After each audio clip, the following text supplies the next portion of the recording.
You know, we've talked a bunch about Elemental and how Elemental, the latest, Pixar film, came out of the gate very depressingly slow.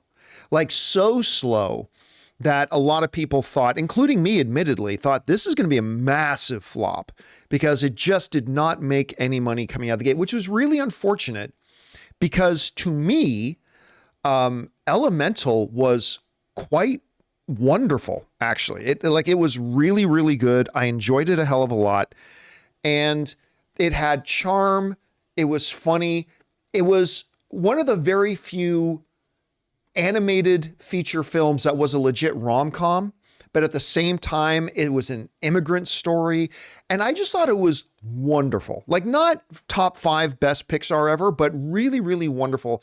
And I thought it deserved a lot better. Well, the quality of the film got out there and people kept going back to see it again and they brought more people to see it. And eventually the film did way better. It closed in on $500 million, which was impressive.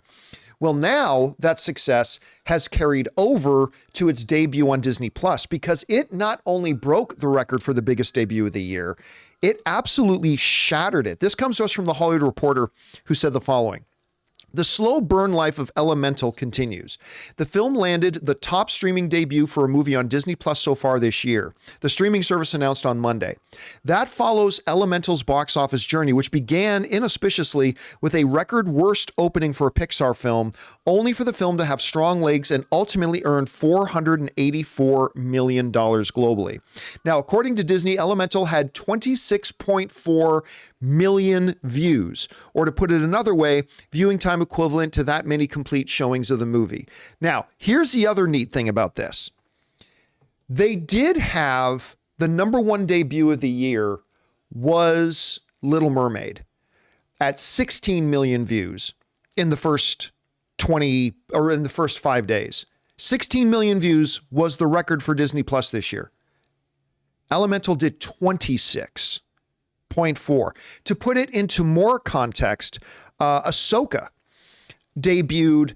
Its episode had, I think they said, 14 million views in the first 5 days.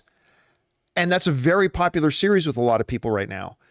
Elemental, 26.4 million.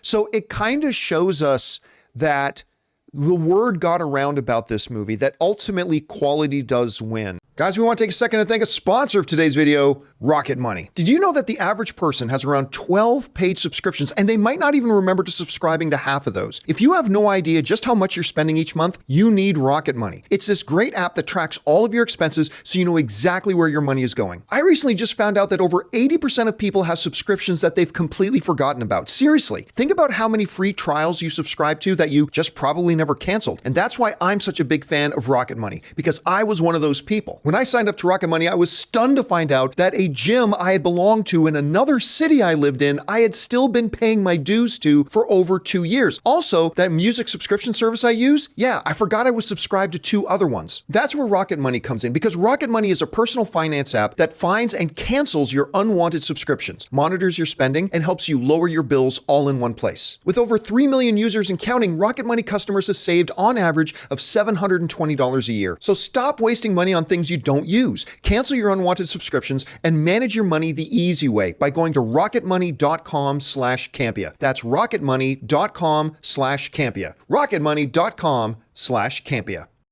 And Chris, I think you agree with me on this. I think Elemental was also a victim of a couple of different things. One was that really ridiculous strategy Disney employed for a couple of years of dumping all their Pixar and animated stuff on Disney Plus, which removed the idea that a Pixar film was a theatrical experience because they put Soul, Luca, Turning Red, dumped all of it on Disney Plus. And then when they did come out of that Disney Plus era of dumping things on Disney Plus, they did Lightyear, which ended up being a disappointing film. I don't know what they were thinking about making Strange World. I mean, that was Disney animation, but so I have no idea what they're thinking of that. So I think the slow start is kind of a reflection of all that baggage that came along with it. And then as word got around, it really picked up pace. Anyway, Chris, I know you're a big fan of this movie in particular. Are you like, I am really shocked to see, because Little Mermaid had a great record-breaking debut for Disney Plus of 16. This just blew that, no pun intended, blew it out of the water. What do you think about these numbers and what stands out to you the most? Oh, it's so fabulous that this is doing so well. One, it proves once again the strategy of putting something in theaters will make it more successful once it comes to your streaming platform. That tried and true method works. So having a theatrical release first is the way to go. This also really shows not only did they bumble just how they were doing Disney animated films in general, Pixar animated films with that whole straight to streaming thing, it also shows how poor marketing really affects a film. Yeah. The marketing strategy here was awful at the beginning. All it did was show us what we already know Pixar does well. It creates entire universes with their own rules and systems, but it didn't get into what Pixar excels at, which is there's so much more depth and humanity below that. And it wasn't until people started learning that this was a romance, that this was some kind of star-crossed lover situation, Right. that it was, oh, this is something different. Because otherwise, when you're just seeing how the people exist, how they don't interact with other elements, and how we have Claude heavily featured, it kind of looks like Zootopia 2.0. Yes, you're absolutely right. Yeah, so I feel like this just shows too, they really need to connect to what the heart of a Pixar film is, because that's what audiences connect to. I know trailers a lot of times, particularly from Disney Studios, can show too much, but this is a case where they just did not show enough of the right stuff, I think. Well, I mean, to your point, like, I had no idea. Like, one of the things that gives a real layer of depth to this film is the immigrant story of it all. Yes. I mean, that's really at the heart and the foundation of it that leads to that kind of Hatfields and McCoys, star-crossed lovers idea thing with fire and water. But they didn't give us any of that. They showed us a little cute subway thing. It's like, oh, this is going to be a cute, charming little Pixar film. And it's like, we forgot that Pixar films are not films for kids.